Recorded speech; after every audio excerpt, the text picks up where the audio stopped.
Batavian Revolution in Amsterdam. The Batavian Revolution in Amsterdam refers to the transfer of power in the city of Amsterdam on 18 January 1795 to a revolutionary committee of the new Batavian Republic. The same day the stadtholder of the Dutch Republic, William V., Prince of Orange, fled the country. Amsterdam was the first city that declared itself in the Batavian Revolution that brought about the Batavian Republic.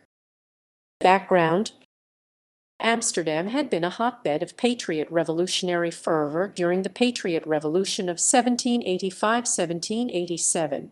After the Prussian intervention of 1787 and the subsequent Orangist repression, the city reverted to control by the ancient regime of the stadtholder. The Dutch Republic became an Anglo-Prussian client state whose foreign policy was determined in London and Berlin, while the exiled patriots in Pas-de-Calais and Paris plotted its overthrow.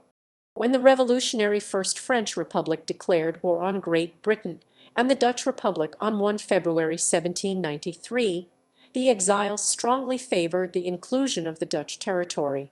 During the early Flanders campaign, the exiles formed their own Batavian Legion that, like its Belgian equivalent, fought side by side with the armies of General Charles Francois Dumouriez under command of General Herman Willem Daendels. However, despite an incursion into North Brabant, then part of the non-self-governing Generality lands, the attack on the Dutch Republic was unsuccessful after the French defeat at Neerwinden. Dumouriez defected to Austria. In 1794, the campaign was more successful for the French and their Batavian allies. North Brabant was again invaded by the French army under General Charles Pichegru and occupied up to the river wall. This proved as yet too much of an obstacle for the French. Nevertheless, the French success had emboldened the patriot partisans that had remained in Amsterdam. Despite the vigilance of the political police of the stadtholder, they had been able to form secret societies, masquerading as reading clubs, that spread revolutionary propaganda and prepared for insurrection by secretly amassing arms in an arsenal on the Rooterseiland.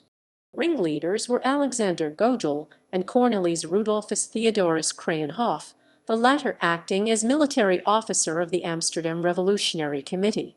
On 14 October 1794, the stadtholder, aware that something was afoot, ordered the City Council of Amsterdam to take measures to ensure that civil order would be preserved. The garrison under General Gabriel Golovkin was reinforced with 4,000 British troops from the British Army of Occupation. That same day, however, the Patriot insurrection began. The Patriots presented a petition to the city regents protesting the bleating of the British troops, and this was supposed to be the signal for the revolt. This did not materialize due to the intimidation by the garrison troops that occupied strategic points with cannon and barricades. The petition had inadvertently provided the political police with the names and addresses of the would-be revolutionaries, and these were rounded up following 17 October. Gogel and Krayenhoff fled the city. The latter joined the Central Patriot Revolutionary Committee at the French headquarters in Es-Hertogenbosch. The takeover of the city government. During the winter of 1794, French troops had been on the Wall River, poised to advance. Only when the river froze over, in the severe weather that started mid-December, were they able to go forward. They advanced very rapidly due to the collapse of the defensive forces of the stadtholder and his British, Prussian, and Austrian allies. A number of important cities fell in rapid succession.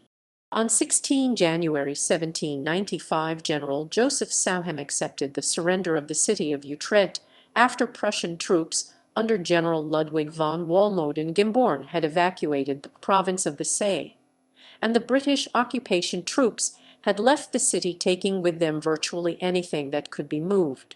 The Batavian Revolutionary Committee followed. Well aware of the French predilection for annexation, as their Belgian neighbours had experienced the previous year, Amsterdam was the obvious choice. The news of the fall of Utrecht galvanized the remnants of the Amsterdam Revolutionary Committee into action on 17 January.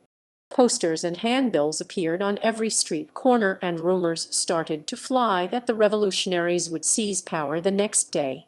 That next day, Sunday 18 January, the Revolutionary Committee met secretly in their haunt, a tavern by the name of Het Wapen van Emden, the Emden Arms, on the Nieuwendijk Street, near City Hall. A substantial crowd gathered, and a deputation, led by Godel, was sent at the head of this crowd to City Hall to demand arms so as to be able to maintain public order. As in October of the previous year, Burgomaster Matthijs Straalman refused to be intimidated and ordered out the garrison. However, differently than in October, General Golovkin now hesitated, as he was reluctant to shed blood with the French so nearby. His mind was made up when that same evening Krayenhoff arrived in a French lieutenant's uniform, bearing a commission from the Central Revolutionary Committee in Utrecht to remove the illegal Orangist city government. Golovkin unexpectedly went along with this charade, and in effect surrendered the city to Krayenhoff then and there. Krayenhoff next proceeded to City Hall at the head of an enormous crowd and demanded the surrender of the city from Straalman. The latter tried to stall, but the crowd became threatening, and fearing for his personal safety, Straalman transferred command of the garrison to Krayenhoff at midnight. Amsterdam had fallen to an unarmed Dutch revolutionary.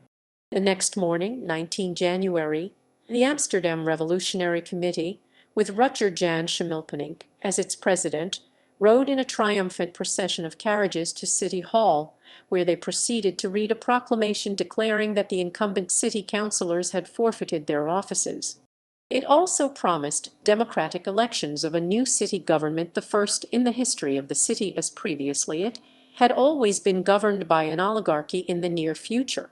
Meanwhile, a provisional government of 22 members was put in charge of the city.